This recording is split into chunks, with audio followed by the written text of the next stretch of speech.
Bismillahirrahmanirrahim. Assalamualaikum warahmatullahi wabarakatuh. Waalaikumsalam warahmatullahi wabarakatuh. Alhamdulillahi rabbil alamin.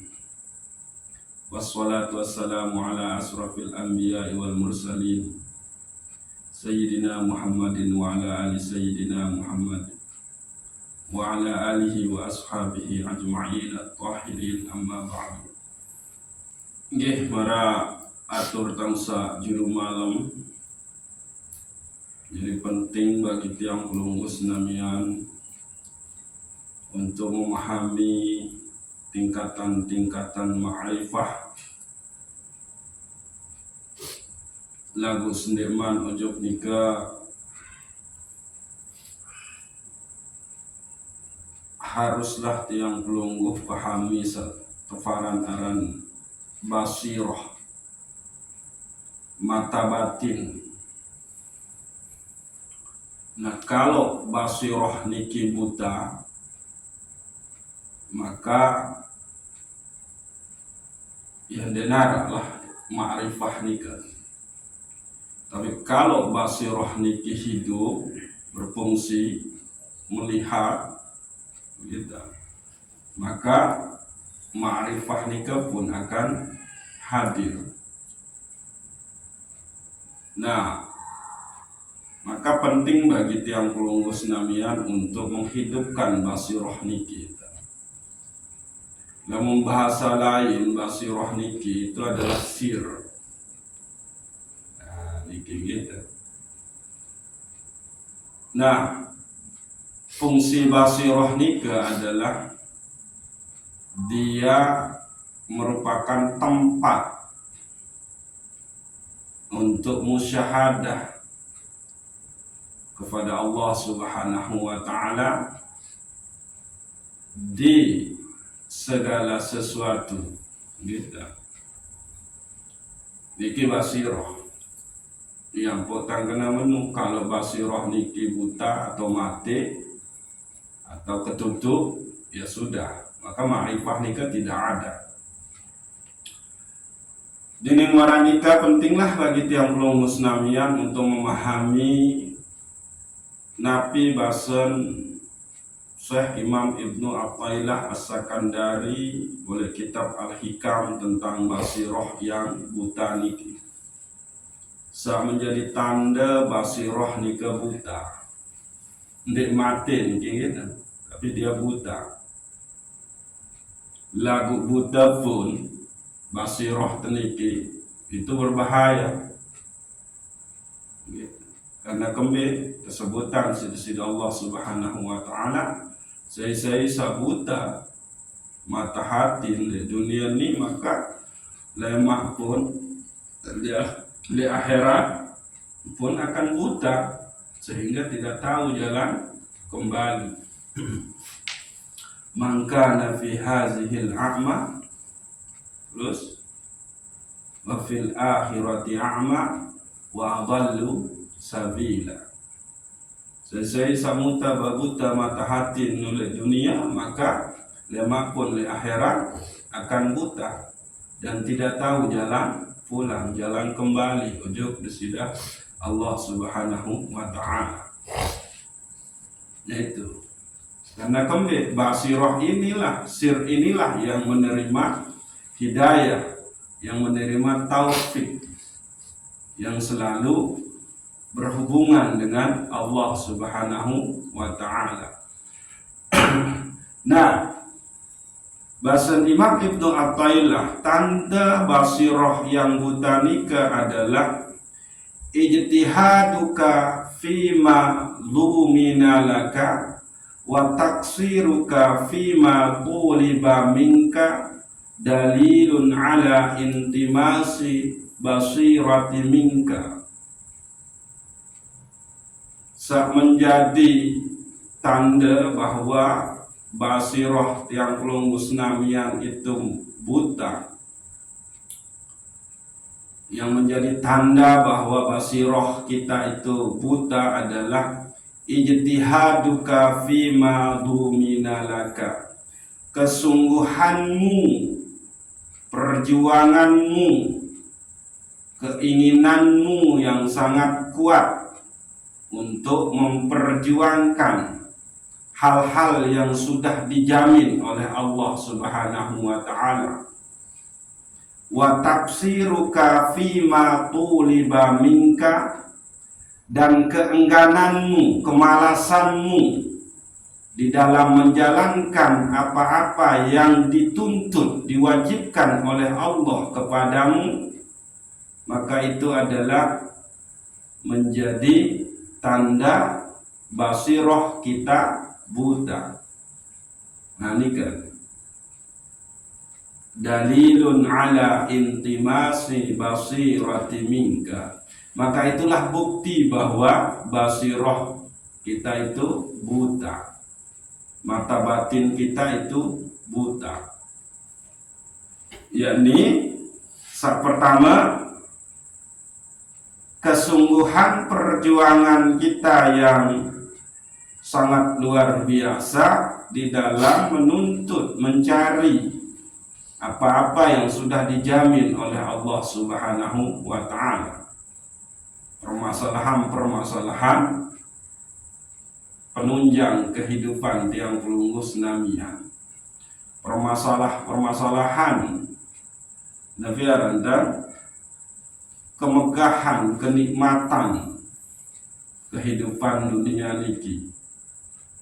Sementara sebetulnya kalau kita sudah dicipta oleh Allah Subhanahu wa ta'ala, maka ya sudah, jaminan untuk menunjang kehidupan itu yang mesti sudah dijamin oleh Allah Subhanahu wa ta'ala.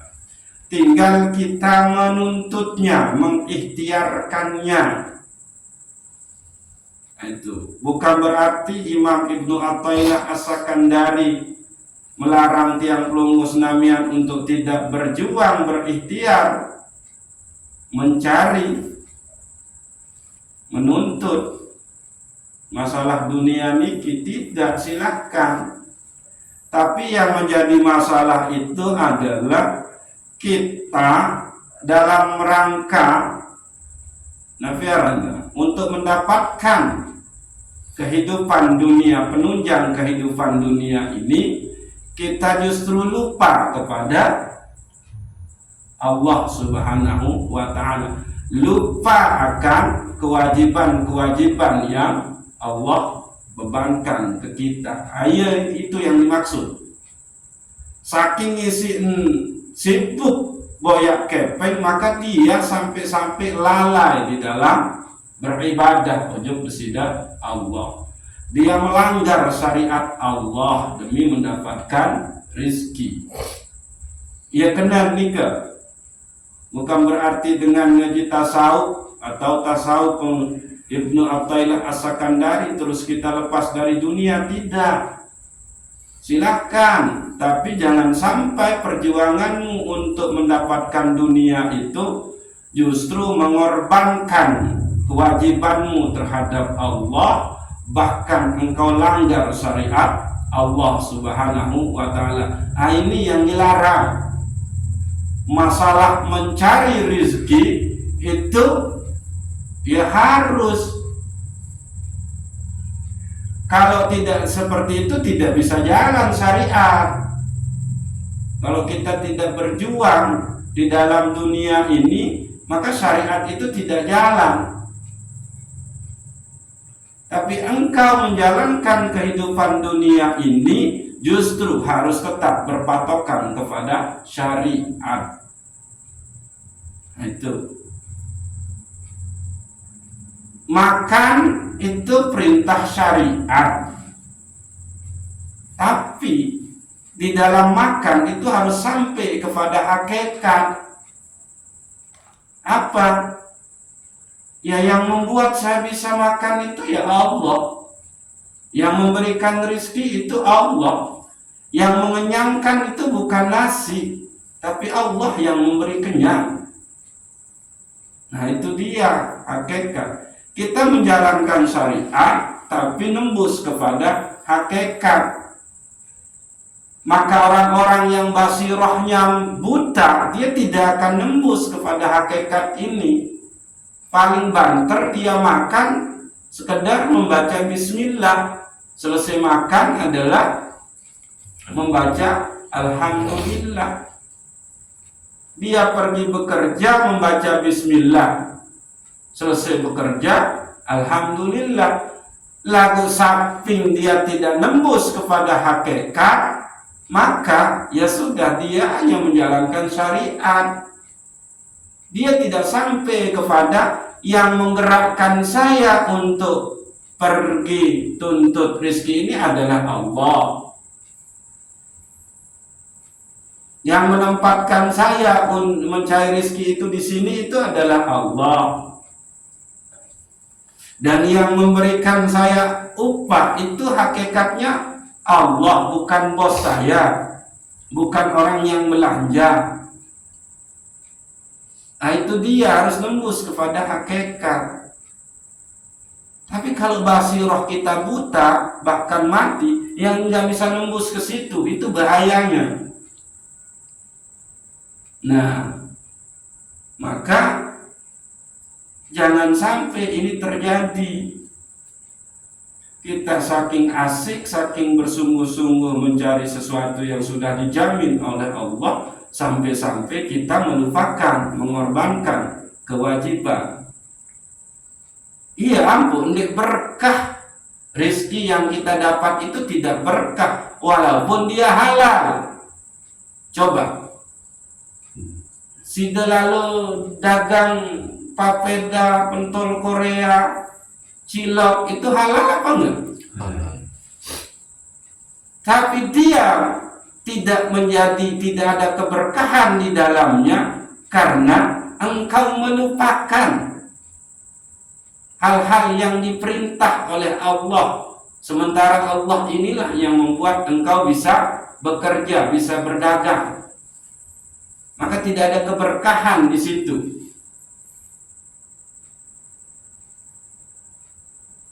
Bahkan kita itu sampai melanggar syariat, bukan sekedar tidak menjalankan kewajiban gara-gara usaha nikah gitu.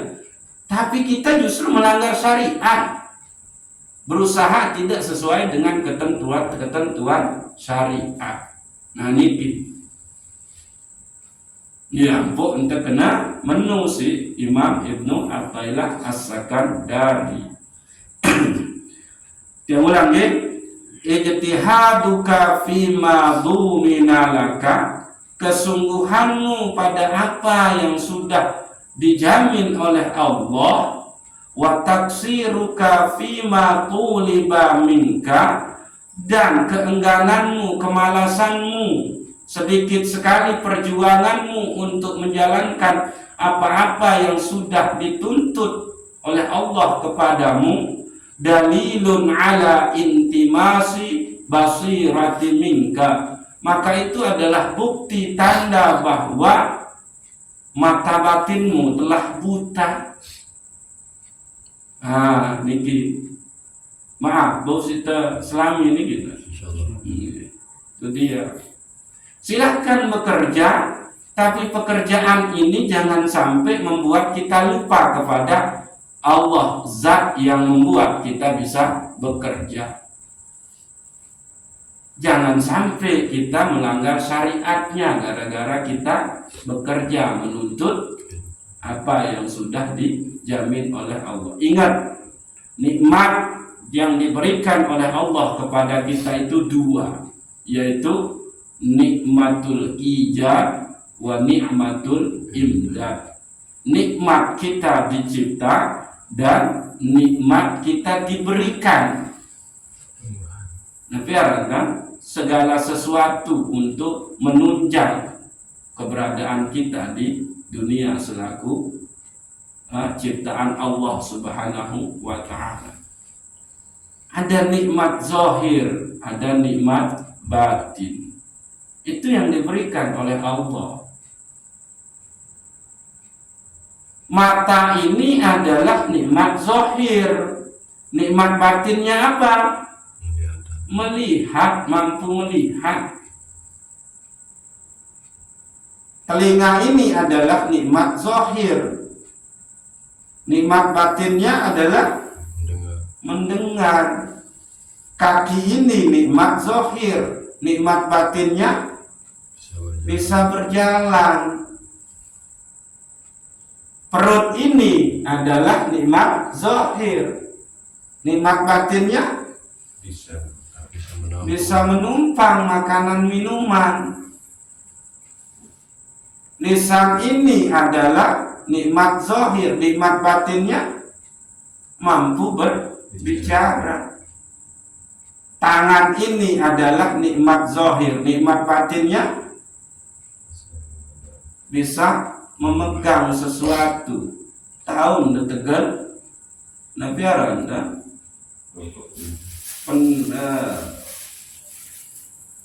tusuk papeda bagi pentol Korea menjadikan desa goreng. Ya itu dia. Lu yang dengan berdua mata, berdua kentok, berdua ima, berdua naik, berdua tiang. Tiang berdua lagu dimbauti siang apa juga. Kata balak si dokter. Ima berdua lagu tahu negara apa karena stroke. Naik berdua lagu tahu lambat karena apa? Yobak isi asam urat. Atau si dia ya korang iman. Itu dia. Kentok betul lagu ya. Kedok. Mata betul lagu. Hendak melihat. Nah itu dia. Irung cobaan. Menyukai untuk pilak selama doang coba sila. Wah kalau lah hidup terberbau. Nah itu dia. Nah tembuslah ke situ. Jadi janganlah kita sampai melupakan dia yang membuat kita bisa menuntut mencari apa-apa yang menjadi kebutuhan di dunia ini, apalagi sampai melanggar syariatnya. Maka ya sudah, itulah dia mata batin yang buta.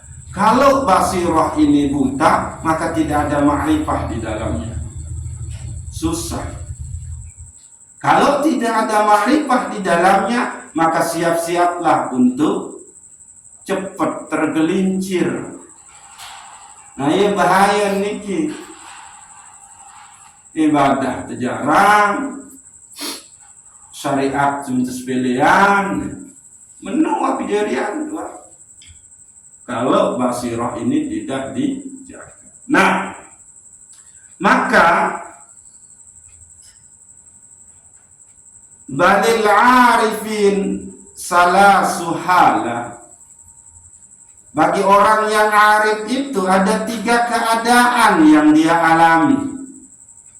Orang yang ma'rifah itu 3 keadaan yang dia alami.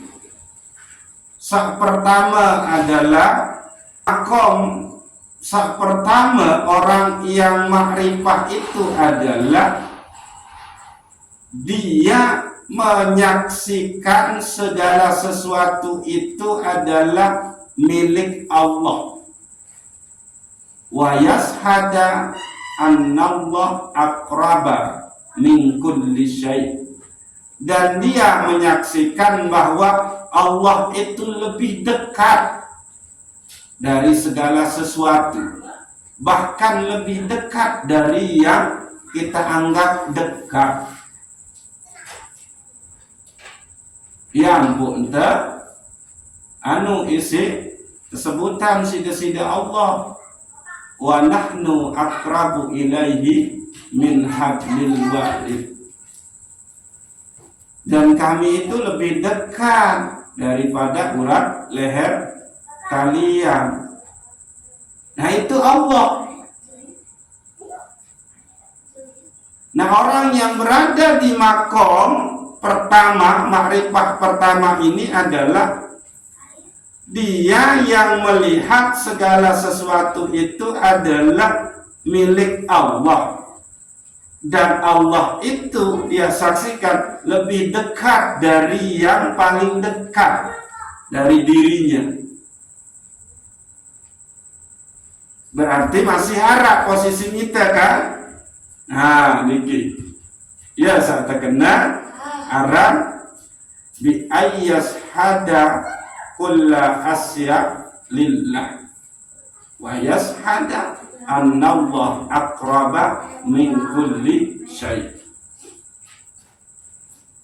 Dia menyaksikan bahwa segala sesuatu itu adalah milik Allah, dan dia juga menyaksikan bahwa Allah itu lebih dekat dari segala sesuatu, bahkan lebih dekat dari yang dianggap paling dekat dari diri kita. Itu makom pertama. Dia masih ada diri kita. Di makom ini kita masih ada.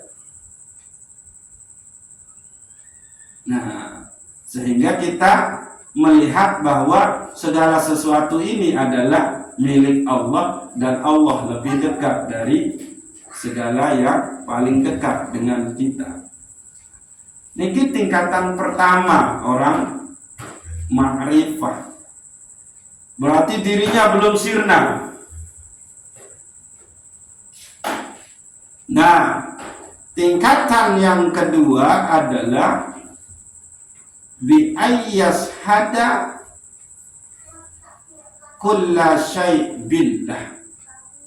Dia menyaksikan segala sesuatu itu tidak terlepas dari Allah Subhanahu wa ta'ala. Jadi semuanya itu adalah, segala sesuatu ini tidak bisa lepas dengan Allah Subhanahu wa ta'ala. Allahus Somad. Allah lah tempat bergantung segala sesuatu ini. Tauhid Somadiyah di situ bermain, bahwa segala sesuatu ini adalah bergantung kepada Allah Subhanahu wa ta'ala. Segala sesuatu ini tidak lepas dari kudrahnya Allah, tidak lepas dari iradahnya Allah, tidak lepas dari ilmunya Allah, tidak lepas dari hayatnya Allah, tidak lepas dari samaknya Allah, tidak lepas dari basarnya Allah, tidak lepas dari kalamnya Allah Subhanahu wa ta'ala. Hatta niki asbab ini dia tidak lepas dari Allah, berada di dalam kekuasaannya Allah. Allah lah yang menginginkan dia di sini, dipakai di sini. Allah mengetahuinya. Kalau asbab ini berada di sini sekarang, itu tidak lepas dari hayatnya Allah, tidak lepas dari samaknya Allah. Allah mendengar, Allah melihat, Allah berkalam kepada segala sesuatu ini. Ya kenanu bi ayyas hada kullu syai' billah. Dia menyaksikan bahwa segala sesuatu itu tidak bisa lepas dari Allah Subhanahu wa ta'ala. Maka orang-orang yang sampai kepada makom ini, gitu, ya sudah, hidupnya itu adalah dia akan terus berzikir kepada Allah. Dia akan selalu mengingat, dia akan selalu menyebut Allah Subhanahu wa ta'ala. Ini bagaimana yang disebut dia akan selalu mengingat, menyebut Allah Subhanahu wa ta'ala. yang disebut, yang dimaksud dengan dia selalu mengingat dan menyebut Allah itu adalah pada saat dia menyaksikan segala sesuatu, maka dia tidak buta, dia tidak tuli. Dia menyaksikan bahwa segala sesuatu itu tidak lepas dari Allah Subhanahu wa ta'ala. Dia lihat batu, batu itu bergantung kepada Allah, ya uli lulik dalam diri. Dia lihat awan, ukap bergerak ujuk ketuk, dia di situ mengatakan bahwa awan ini bisa begini, itu tidak lepas dari Allah Subhanahu wa ta'ala. Jadi itu yang disebut dengan zikir, mengingat, banyak mengingat dan banyak menyebut Allah Subhanahu wa ta'ala, yakni orang yang menyaksikan segala sesuatu itu tidak lepas dari Allah Subhanahu wa ta'ala. Jadi ini ingat nabiran batu ya sebatas batu, tapi hakikatnya yang dia lihat bahwa batu ini begini di sini itu tidak bisa lepas dari kudrah, iradah, ilmunya Allah Subhanahu wa ta'ala. Itu yang disebut dengan dia banyak berzikir, banyak mengingat dan banyak menyebut Allah Subhanahu wa ta'ala. Sebanyak apa? Sebanyak makhluk ciptaan yang ia lihat. Yang hutang kena menutui. Semakin kita Nabi Anda menjalani suatu bentuk kehidupan bahwa saya tidak akan pernah bisa menyaksikan Allah Subhanahu wa ta'ala di dalam papeda usaha yang sudah kerjakan, tidak bisa. Maka semakin kita banyak Nabi Anda melihat alam ini, makhluk-makhluk pegawaian keadaan yang ada di dunia ini, maka semakin banyak tidak akan mengingat dan berzikir kepada Allah Subhanahu wa ta'ala. Karena kembali tidak melihat segala sesuatu itu tidak lepas dari Allah Subhanahu wa ta'ala. Itu dia. Ini makom kedua.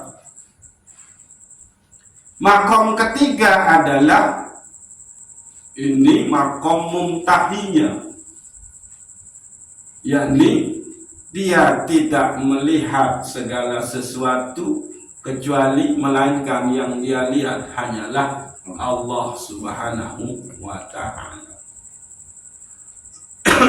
Ini dia. Ini yang harus kita minta kepada Allah. Berada di makom yang pertama aja dari ma'rifah itu udah luar biasa. Ya, ini Nabi makom pertama baru. Dia menyaksikan segala sesuatu itu adalah milik Allah, dan Allah lebih dekat dari segala sesuatu yang kita anggap dekat. Kamu no. Makom kedua dari ma'rifah itu adalah dia menyaksikan segala sesuatu itu tidak lepas dari Allah Subhanahu wa ta'ala. Ya, selaku keadaan ini ya, semuanya berada di dalam genggaman kekuasaan Allah. Nah, yang ketiga, yang terakhir adalah dia tidak melihat segala sesuatu, melainkan yang dia lihat hakikatnya adalah Allah Subhanahu wa ta'ala. Bahkan dirinya itu sudah tidak ada. Nah, niki. Maka ciri-ciri orang yang makrifah kepada Allah itu adalah dia tidak lelah dalam banyak berzikir kepada Allah Subhanahu wa ta'ala, dan dia tidak mendahulukan selain Allah. Allah lah yang paling didahulukan. Bagaimana cirinya orang yang mendahulukan Allah daripada yang lain? Itu tadi, dia bersungguh-sungguh lebih mengutamakan apa-apa yang Allah tuntut ke dia, dan dia tetap berjalan di jalan syariatnya Allah Subhanahu wa ta'ala. Dia yang punya rasa malu, ini ciri makrifah nih. Dia yang punya rasa cinta kepada Allah, dia yang punya rasa rindu kepada Allah, dia yang punya rasa takut kepada Allah, dia yang merasa hina di hadapan Allah, dia yang merasa rendah di hadapan Allah Subhanahu wa ta'ala. Itu makrifah, ciri orang makrifah. Jadi kalau masih mendahulukan makhluk ketimbang Allah, ya belum dikatakan makrifah. Nah ini, jadi Allah lah yang paling utama.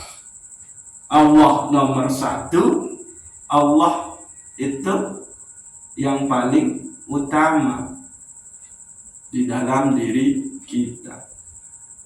Nah ini, itulah dia makrifah. Jadi dia banyak berzikir, itu maknanya yang tadi. Nggak tahu berzikir 24 jam Pak Andre, kena la ilaha illallah atau subhanallah atau alhamdulillah, dinara. Tapi yang dimaksud dengan banyak berzikir, banyak mengingat, banyak menyebut Allah di situ adalah bi ayyashhada anna kulla syai' billah. Dia menyaksikan bahwa segala sesuatu itu tidak lepas dari Allah Subhanahu wa ta'ala. Itu yang disebut dengan zikir yang banyak. Dalam sejedo niki pira munda serius keadaan Nabi munda alami. Ini dibawa kan? Nah, orang yang makrifat sebanyak itulah dia berzikir kepada Allah. Mana bentuknya?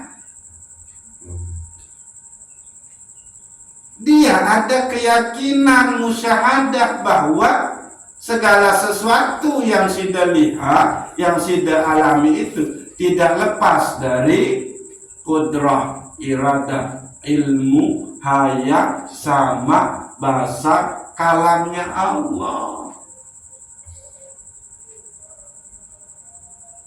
Jadi lisan menyebut asma Allah, berzikir dengan menyebut asma-asma Allah itu adalah latihan sebetul. Supaya qalbu sida itu tetap berada di dalam sirnya. Maka banyak berzikir secara lafziah, secara lafaz, secara lisan, itu sebetulnya hanya latihan supaya qalbu kita itu senantiasa berada di dalam musyahadah. Iya, fungsi kita disuruh menyebut, berzikir dengan lisan yang banyak kepada Allah.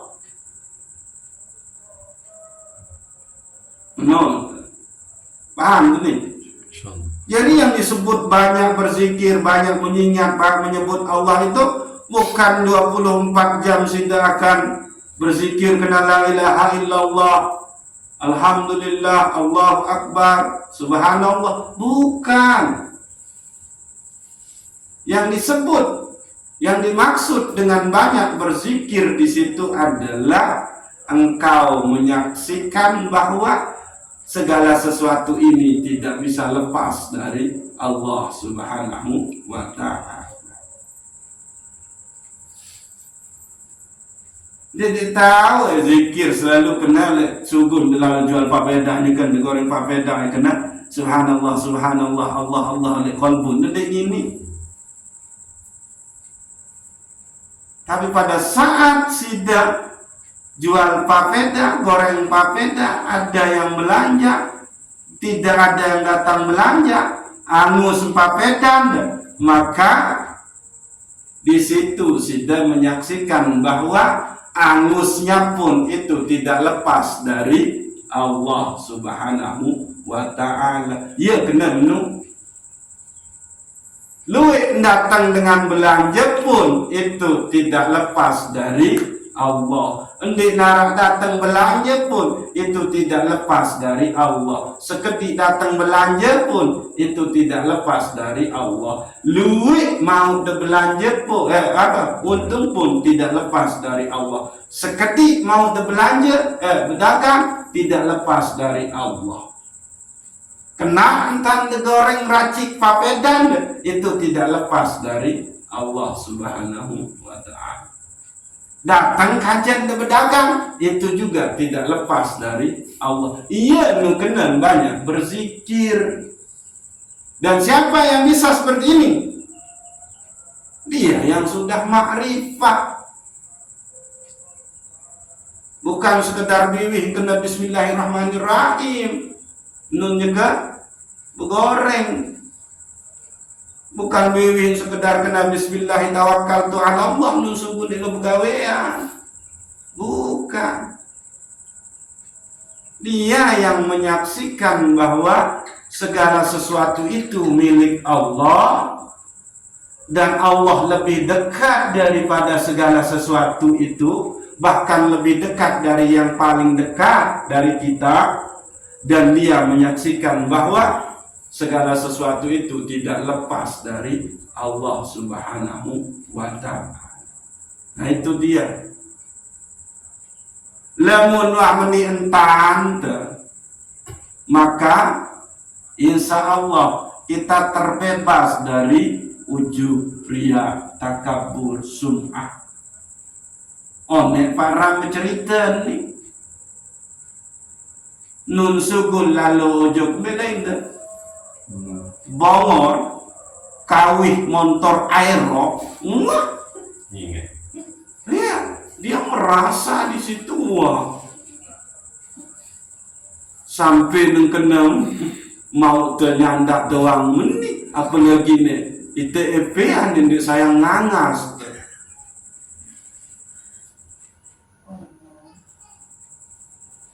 Nah itu dia. Tapi kalau orang yang sudah sampai kepada zikir yang banyak, dalam artian bahwa ya airok ini ada di saya yang nimparang saat ini, ya itu tidak lepas dari Allah. Saya pakai dia ke Bongor itu tidak lepas dari Allah. Menu seharus yang bukan kena menu nek Pak Ram, menu penting untuk kita kaji mana sebetulnya yang disebut dengan zikir yang banyak ini.